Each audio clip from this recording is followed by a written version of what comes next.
Before this video begins, I'd like to give a special thanks to the people on screen for supporting me on Patreon. Hello and welcome to some more Sega GT. This is part 20, and in today's part we're going to be taking on the light, naturally aspirated racing cup. And we've already got a perfect vehicle for that. Off screen after part 19, I did the original cup one more time, because if you do it a second time, similar to the first time around, you can get an extra bonus vehicle, and in this case it's actually a fairly decent car too. It's a Nissan N15 Pulsar Series VZR in a special yellow color, which you cannot get normally, so I didn't even remember there being a yellow Pulsar in this game until now, but just as it just so happens to be, there is. So I'm not going to complain about that. But what of course makes this car perfect to use is it's already got a decent power at stock at 175, and it's naturally aspirated, so it's perfect for what we're gonna need. Now I'm already in the car, but I guess, well, whatever. So of course, even though it should be still a pretty decent car, I am of course gonna still do just a few occasional things, okay, like the small little nifty upgrades and stuff that I can do to make the car just that ever so more give it more potential, because I suspect this is going to be the point of the game, not going back from here, where cars are going to start having a bit more to work with. Yeah, I think step 2 should be okay, because that should bump it up to 238. And what about the motherfucking? I think we should get it to 250. Oh, almost 270. Yeah, screw it. Let's just go ahead and do that. And I think that should be okay. I don't believe we'll need anything else. So with that, let's go into the racing, over to the light, for the naturally aspirated light car race.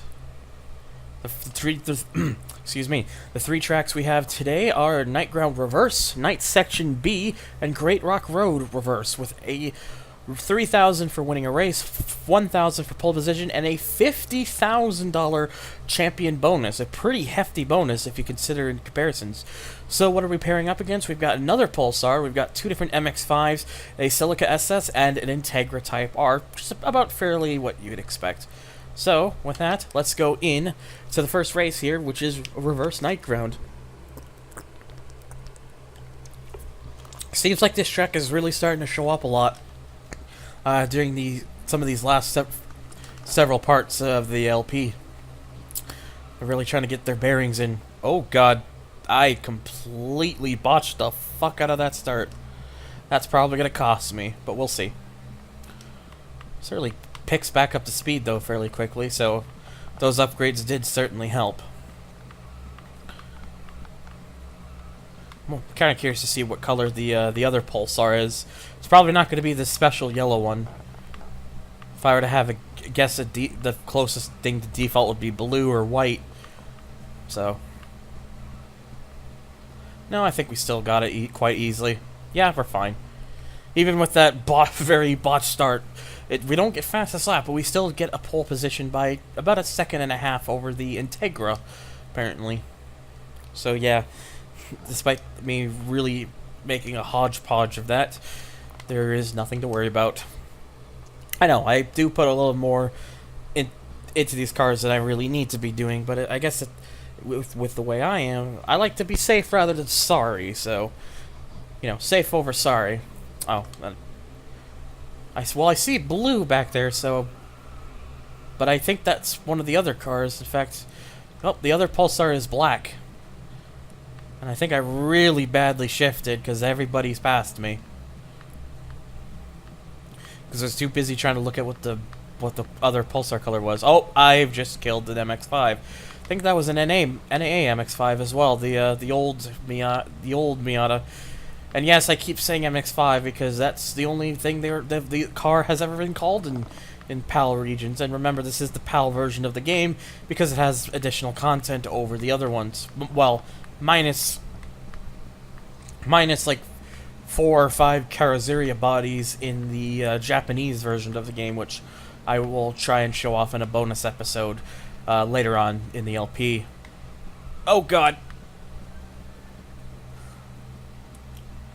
But yeah, it's interesting too because those bodies are not accessible, but they do remain in the game's code. So even though they're no longer obtainable, so long as you have a save that has them, you can indeed obtain them. And I'm pretty sure original cars can be transferred over. I believe, if I remember correctly. I could be wrong, but the bodies are still there. One of the things, though, that of course it isn't in the North American version of the game to the PAL is the Clio, which obviously wouldn't be the Japanese version either. And a good majority of the PAL cars as well aren't. The Mercedes-Benz vehicles are, though, but they're in an incomplete state on the North American version. But the Clio, for example, doesn't exist whatsoever. Not sure if I've already showed that off or not. I don't think I have, but you know, I think I at least mentioned what it becomes. See, I'm gonna be honest. That was not a very good showing from me, but I'm not too fussed about it. We still easily won with our $3,000 purse, but of course we have all our other sponsors, 9 of them in total, for an additional $9,000. So really, in total, we're making about $12,000 for winning. Now what I'm gonna do here real quickly is I'm gonna I'm gonna put these tires. Oh, whoops! I pressed the wrong button. There we go. I'm gonna put the tires to soft so I can get some more grip out of them and hopefully stop fucking about with some of these runs, because that night ground one, I'm not even gonna lie, was pretty crappy of me. Anyways. There we go. That was like way better. Way better. Yeah, Night Section B. It's actually my preferred over the two variants. I kind of like the more easier kind of going design for this, and I also like it goes into this tunnel section here, which kind of makes it very reminiscent of like Special Stage Route 5. But of course, there's heavy differences. I mean, a lot of these tracks in Sega GT do scream vibes of some of the Gran Turismo tracks, because of course this is the Dreamcast's closest equivalent to a Gran Turismo game. That was the reason Sega was trying to make it, because like to give Dreamcast players their own kind of Gran Turismo. And it's still, you could obviously tell from from everything that's been shown with this game that it was a very ambitious game. It just didn't quite have the fine tune and polish that Gran Turismo had. But if Sega GT had that same amount of fine tuning and polishing and making it as easy, as accessible and addicting to get into, I think Sega GT would have stood at least a better chance. But unfortunately, it wasn't to be. Then they made the sequel for the Xbox, and then that was it. They've never made any more since, and they likely never will. So yeah, even with some dumb screw-ups and stuff, that was still a very easy pole position. I guess, to be fair, at this rate, I really shouldn't be surprised, considering all the extra power I'm putting into these vehicles. So take another sip of my water.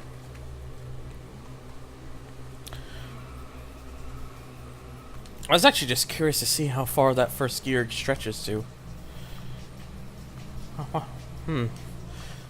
Wow, this thing must just, that first gear really must hamper a lot of my getting off the line, because I get passed quite simply by the others. I at least did a better job this time around, because I only fell back to 3rd rather than 6th, but even still,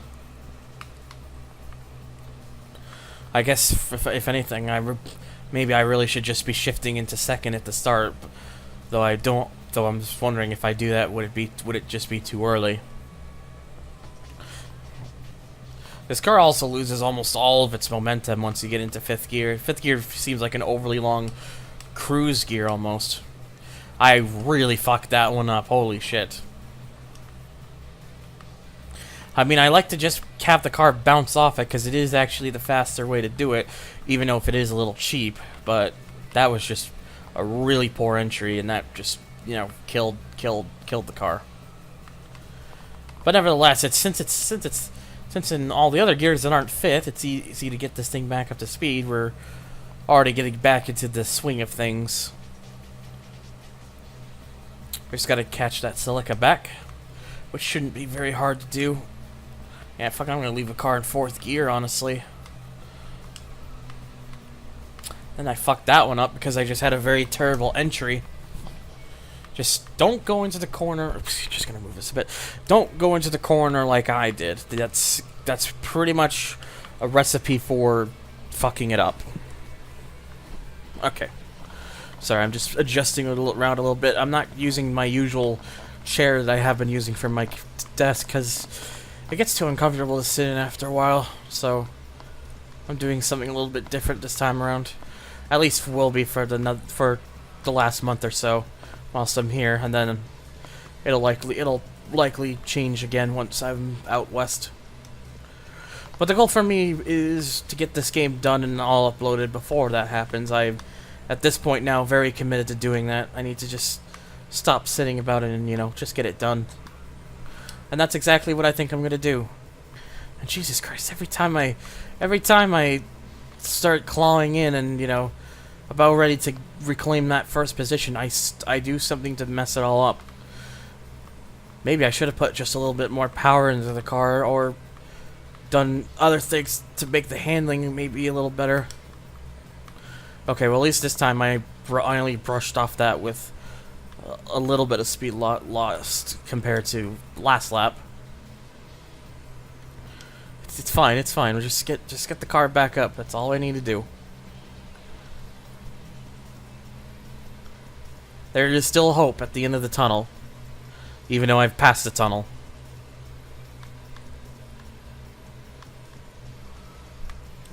Fuck it. Oh, no. That couldn't have gone any worse. Well, guess I'm not winning this race now.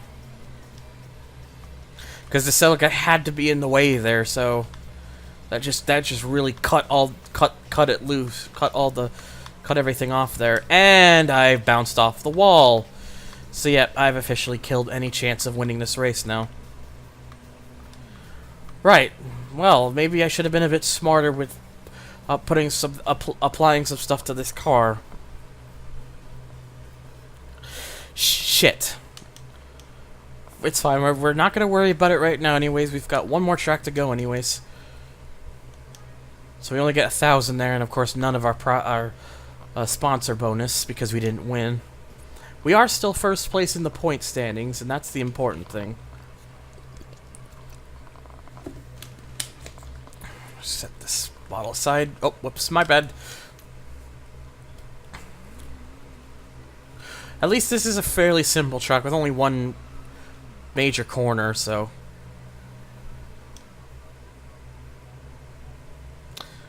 Yeah, I probably should have gotten like a transmission thing for this car. The way this car's gearing is not very well set up for the car with the current amount of power I've given it. Oh well. Only got to do this last track, and then we should be good after that.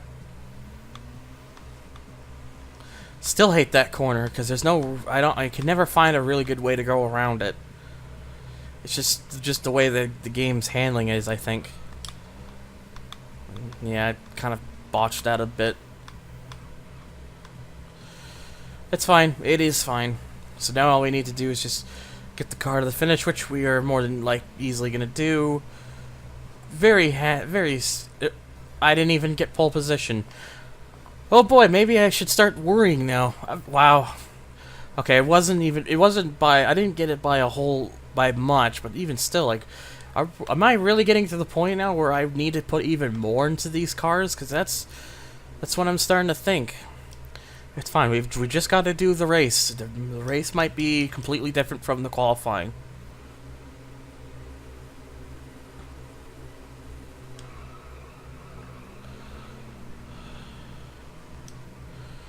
Yeah, just the car's gearing is just all sorts of stock gearing is just all sorts of bad, which I think is what's killing me with a lot of this.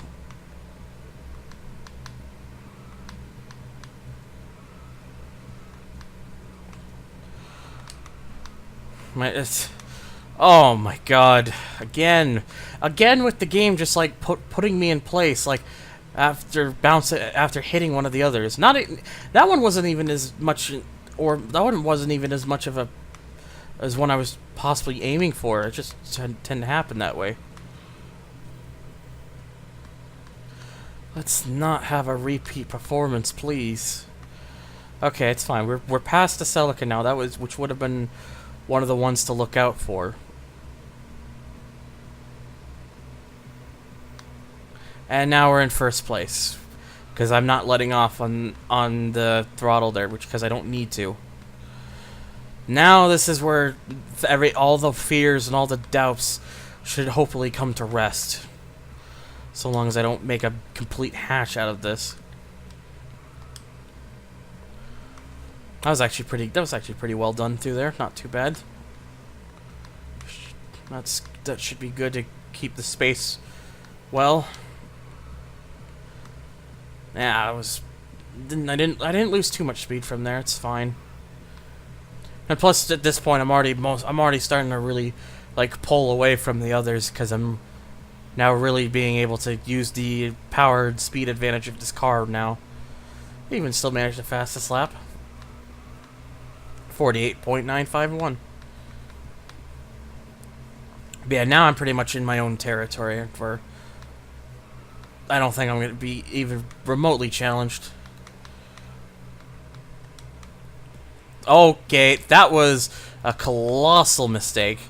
What I was trying to do there was, I was trying to just go slightly to the right to give myself a bigger turning angles going into the corner. I ended up hitting right too much, giving too much angle, and basically going into the sand area, which was the exact opposite of what I was wanting to do. Go me. I am smart. It's fine. We still won, thankfully, so all of our worries have evaporated. I didn't make as much money as I was hoping to make, but it's fine. We got our 3,000 there, and we've got our 9,000 from these sponsors. And the 24 points to seal the win. With the Celica 21 points, the Integra at 12, the MX-5s, the NB with 8, the NA with 6, and the other Pulsar in last with 4. That's interesting. Maybe the Pulsar just isn't that good of a vehicle in this game as I was thinking. Who knows? $50,000 prize money for championship bonus, which is very nice. And our prize car is the Honda Integra Type R, in what seems to be a special kind of like mango orange. That's definitely kind of like an orange, like mango kind of style there, for sure. Let's go take a quick gander at it. Yeah, this car probably would have been a much better choice now that I'm thinking about it. Oh well. At least it's a good thing I didn't buy it, because hey, we have 200 horses, front-wheel drive, same thing. But the Integra Type R is known for being one of the best front-wheel drive cars there ever was. And I wouldn't be surprised if the game did try to make it seem similar, akin to that. But that's going to do it, though, for today's part. So tune in for the next time, in which we shall be tackling the last of the light car races, the one make, which is only for standard vehicles, aka, you know, similar to the car we just unlocked. Where we're going to be, again, tackling 3 tracks and all that sort of deal. So, thank you guys so much for watching. If you enjoyed this, make sure to hit that like button, hit the subscribe button. If you want to see content similar to this one, you can also come check me out over on Twitter, Twitch, or support the channel on Patreon. All the links for that are down below. I will see you all on the next one.